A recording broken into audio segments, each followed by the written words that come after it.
14 வயதில் சினிமாவில் அறிமுகமாகி 22 படங்களில் நடித்து திரையுலகில் முன்னணி நாயகளுக்கே டஃப் கொடுத்து 19 வயதிலேயே மர்ம மரணம் அடைந்த சாதனை நாயகியை பற்றிய செய்தி தொகுப்புதான் இது.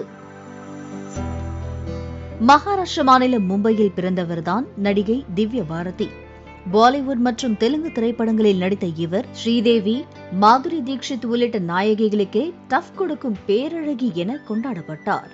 14 வயதிலேயே சினிமாவில் என்ட்ரியான திவ்ய பாரதி அதிக சம்பளம் வாங்கும் நடிகையாக வியக்கப்பட்டார். அப்போதே சிறந்த நடிகைக்கான பிலிம்பேர் விருது, நந்தி விருதுகளையும் பெற்றார். 1990இல் வெளியான பாப்லி ராஜா தெலுங்கு திரைப்படம் மூலம் அறிமுகமானார். முதல் படமே பாக்ஸ் ஆபீஸ் ஹிட் அடித்தது. பின்னர் அசெம்பிளி ரவுடி, ரவுடி அல்லுடு என இவர் நடித்த படங்கள் ஹிட் மேல் ஹிட் அடிக்க தொடங்கியது. இதனைத் தொடர்ந்து அதிரடி த்ரில்லர் படமான விஸ்வாத்மா உள்ளிட்ட ஹிந்தி படங்களிலும் கொடி கட்டி பறக்க ஆரம்பித்தார். இதற்கிடையே கடந்த 1990ஆம் ஆண்டு வெளியான நிலா பெண்ணே என்ற படத்தின் மூலம் தமிழ் சினிமாவுக்குள்ளும் என்ட்ரியானார் திவ்ய பாரதி. ஆனால் அவர் நடித்த முதலும் கடைசியுமான தமிழ் திரைப்படம் இதுதான் என யாருமே எதிர்பார்க்கவில்லை. நிலா பெண்ணே படத்திற்கு பிறகு தெலுங்கு மற்றும் ஹிந்தி படங்களில் நடித்தார். குறிப்பாக தெலுங்கில் வெங்கடேஷ், சிரஞ்சீவி, மோகன் பாபு உள்ளிட்ட முன்னணி ஹீரோக்களுடன் நடித்துள்ளார்.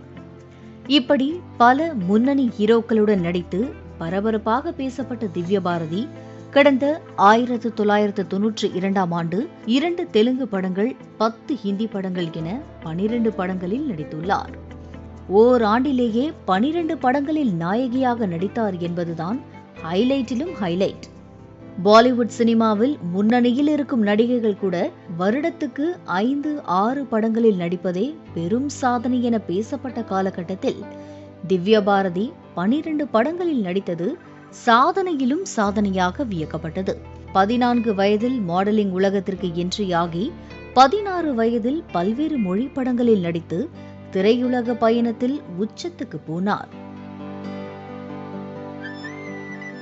1990களில் திரையுலக பயணத்தை ஆரம்பித்து 1993ஆம் ஆண்டு என 3 வருடங்களிலேயே முடிந்துவிட்டது அவரது சினிமா கனவு.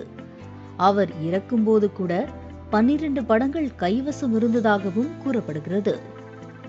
திடீரென 1993ஆம் ஆண்டு ஏப்ரல் 5ஆம் தேதி திவ்ய பாரதி தனது வீட்டு மொட்டை மாடியிலிருந்து தவறி கீழே விழுந்து இறந்துவிட்டதாக வெளியான தகவல் திரையுலகத்தையே அதிர வைத்தது. அதே நேரத்தில் அன்று திவ்ய பாரதி தனது வீட்டு மொட்டை மாடியிலிருந்து தவறி கீழே விழவில்லை, அவர் தள்ளிவிடப்பட்டார், அவரது மரணத்தில் சதித்திட்டம் உள்ளது என்றும் இன்று வரை அவரது மரணம் குறித்த சந்தேகங்களும் மர்மங்களும் தொடர்ந்து கொண்டுதான் இருக்கின்றன. பிளே ஸ்டோர் மற்றும் ஆப் ஸ்டோரில் இருந்து பாலிமர் செயலியை QR கோடு மூலம் பதிவிறக்கம் செய்யுங்கள். செய்திகளை உடனுக்குடன் பெறுங்கள்.